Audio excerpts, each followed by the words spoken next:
بسم اللہ الرحمن الرحیم۔ منقول ہے کہ قوم نوح علیہ السلام میں ایک بدبخت بوڑھا جس کا نام قصا تھا نے ایک دن اپنے بیٹے جادو کو اپنے پاس بلایا۔ اس نے بیٹے کو وصیت کی، دیکھو بیٹا، کبھی کبھی بھی نوح کی باتوں میں نہ آنا، بلکہ وہ جہاں نظر آئے اس کو اذیت پہنچانے میں کوئی کسر نہ چھوڑنا۔ یہ ہمارے آباء و اجداد اور ہمارے محبوبوں کو برا بلا کہتا ہے۔ اس کے بعد وہ اٹھا اور اپنے بیٹے کو لے کر حضرت نوح علیہ السلام کی تلاش میں چل نکلا۔ اسے حضرت نوح علیہ السلام نظر آئے تو کہنے لگا، یہ ہے وہ شخص جس کے بارے میں تجھے نصیحت کر رہا تھا۔ یہ کذاب ہے، اس کی باتوں میں آ کر اپنے مذہب کو تہذیب نہ کرنا اور نہ اپنے باپ دادا کے دین کو بھی چھوڑنا۔ بدبخت بیٹے نے باپ کی باتیں سنی تو اسی وقت باپ کے ہاتھ سے اس کی لاٹھی پکڑی اور حضرت نوح علیہ السلام کے سر پر دے ماری، جس سے آپ کا سر مبارک پھٹ گیا اور خون بہنے لگا۔ آپ نے بارگاہ الہی میں عرض کیا، یا الہی، میں نے قوم والوں کو شب و روز ہدایت کا درس دیا، لیکن انہوں نے ہمیشہ راہ حق سے فرار اختیار کی ہے۔ پھر فرمایا، اے اللہ، اگر تو ان پر نظر رحمت فرماتا ہے تو انہیں ہدایت کا راستہ دکھا، یا مجھے ان بلاؤں پر صبر عطا فرما، کیونکہ اب طاقت صبر ختم ہو گئی ہے اور ان کی حرکتیں برداشت سے باہر ہو گئی ہیں۔ کاش مجھے معلوم ہوتا کہ اس قوم سے کوئی بھی ہدایت پا لے گا۔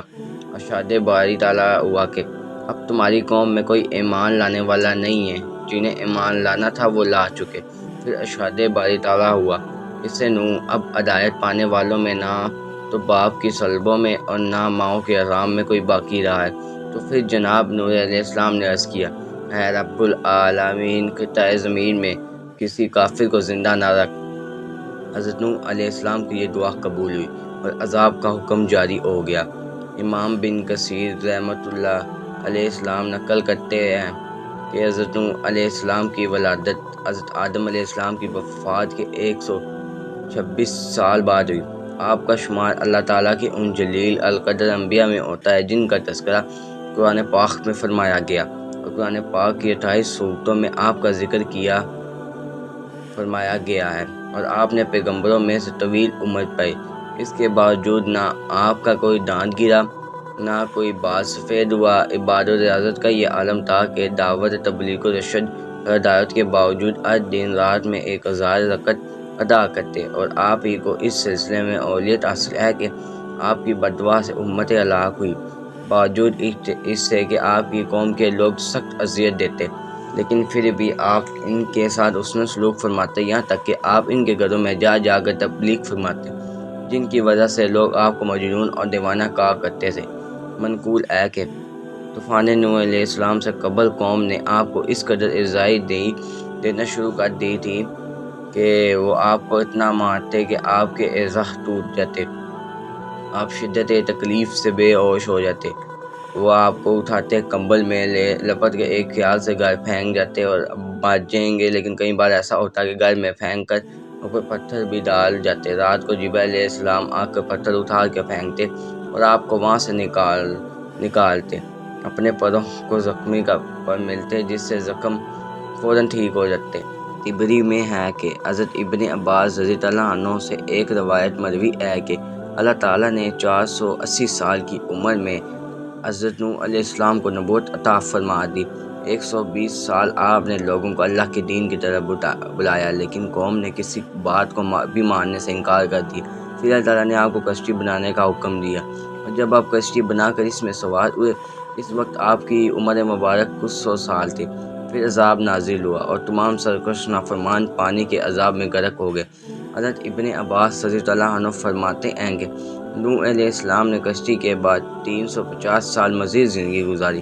حضرت باب رضی اللہ عنہ فرماتے ہیں کہ جب نوح علیہ السلام کی وفات کا وقت قریب آیا تو آپ ایک پہاڑ پر سیر فرما رہے تھے۔ حضرت ملک الموت روح قبض کرنے کے لیے تشریف لائے تو آپ کے پیچھے پہاڑ پر تشریف لے گئے۔ جب ملک الموت کا سامنا حضرت نوح علیہ السلام سے ہوا تو عرض کی، موت کا وقت ہو چکا ہے۔ حضرت نوح علیہ السلام نے موت کی تکلیف کا تصور کیا تو زوردار نعرہ بلند کیا، حتیٰ کہ یہ سن کر جنگل کے تمام جانور جمع ہونے لگے۔ پھر آپ نے ملک الموت سے برائے طلیب امت فرمایا، مجھے اتنی مہلت دی جائے کہ میں اپنے گھر والوں سے رخصت ہو لوں۔ آپ کا یوں فرمانا اس وجہ سے نہ تھا کہ آپ موت سے فرار حاصل کرنا چاہ رہے ہیں، بلکہ آپ تو امت کو یہ درس دے رہے تھے کہ موت کا لمحہ آنے سے پہلے جو اعمال کر سکتے ہو گزرو کر لو، کیونکہ با وقت انتقال کسی عمل کی مہلت نہیں ملے گی۔ چنانچہ ملک الموت نے کہا کہ مجھے اس کی اجازت نہیں کہ مہلت دی جائے۔ یہ سن کر آپ نے فرمایا، اس جنگل میں میری نماز جنازہ کون پڑھے گا؟ ملک الموت نے کہا، ابھی جبرائیل علیہ السلام ملائکہ کی ایک جماعت کے ساتھ سفر میں ہیں، اسی مقصد کے لیے آ رہے ہیں۔ یہ معلوم ہوا تو آپ وعدہ الہی کی تکمیل کے لیے رضامند ہو گئے۔